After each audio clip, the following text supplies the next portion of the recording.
Long before the concrete towers of our cities touched the sky, and long before the sharp hum of motorboats sliced through the blue veins of Lake Victoria, there was a village. It was a place that slept peacefully by the water's edge, its people bound to the rhythm of the tides. They fished by day, their nets heavy with the lake's bounty, and they sang by night, their voices rising to the stars. They believed the lake was alive, a great spirit that watched over them, a spirit that remembered. They spoke of the lake's moods. When it smelled, the fish were so plentiful they practically leaped into the nets. But when it frowned, when its surface turned dark and choppy, something was always taken. It was a truth woven into the very fabric of their lives, a truth one man, Okoth, would soon forget. Okoth was a man forged from strength and pride. He was a fisherman so skilled, his nets were always overflowing, earning him the title of the lake's favorite. But pride, my friends, is a dangerous companion. As the season of harvest bloomed, Okoth began to stray from the path of his ancestors. He mocked their ways, his laughter echoing across the water. He offered no libation to the spirits, no drop of gratitude for his fortune. When the elders warned him, their faces etched with concern, he would simply scoff. "The lake belongs to my hands," he declared, "not to ghosts." It was on one such night that the shadows behind his hut seemed to deepen, to coalesce. From that darkness, a black cat emerged, stepping with a silent, fluid grace. Its eyes were like two burning embers in the night, fixed upon his doorway. It sat there, simply watching. Annoyed, Okoth threw a stone, but the cat didn't flinch. "Go away, demon!" he shouted, his voice cutting through the quiet. Still, the cat stared, its gaze unwavering. That night, sleep offered no escape. The cat followed him into his dreams. He saw the lake, not calm and serene, but boiling under a ghostly moonlight. He heard whispers, indistinct voices slithering up from beneath the waves. The fish in his dream net twisted and transformed, their scales melting away to reveal the faces of the forgotten, their mouths opening to call his name. And there, walking upon the churning water as if it were solid ground, was the black cat. Okoth awoke with a jolt, his skin slick with a cold sweat. He looked down, and his heart froze.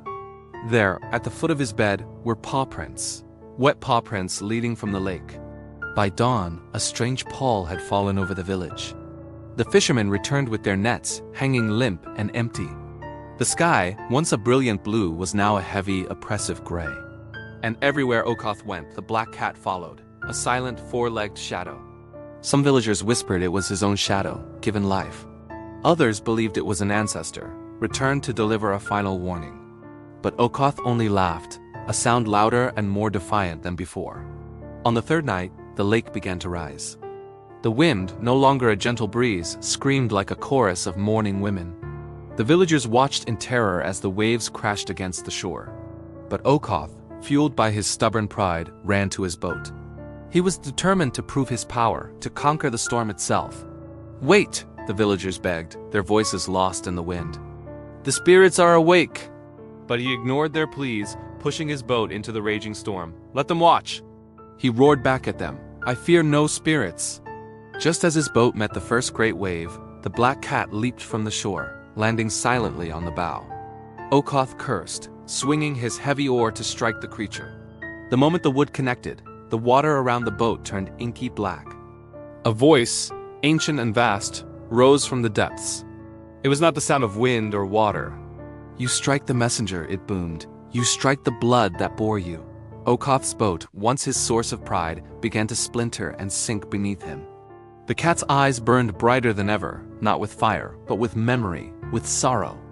And in the voice from the deep, he finally recognized it. It was his mother's voice. It was the call of his ancestors, summoning him home. As the lake swallowed him whole, the cat vanished with the last ripple. The next morning, the storm was gone. The sky was clear, the water calm. Okoth's nets, torn and tangled, washed ashore. They were empty. The villagers gathered them and buried them beneath a sacred fig tree, and from that day on, they spoke his name no more. Yet the story doesn't end there. On certain nights, when the moon hangs low and a chill settles in the air, a black cat is said to walk along the water's edge. Its eyes glow like two forgotten suns. And if you stand very still, if you listen closely to the lapping of the waves, you might just hear it whisper in the voice of the drowned. So remember this tale. The world around us is alive. The spirits remember who honors them and who mocks them. For in this world, the dead are never truly gone. They simply change their form, and they wait. Thank you for joining me on this journey into the heart of folklore. If you enjoyed this story, don't forget to like, share, and subscribe for more tales from the shadows. Stay curious and stay respectful of the world's ancient whispers.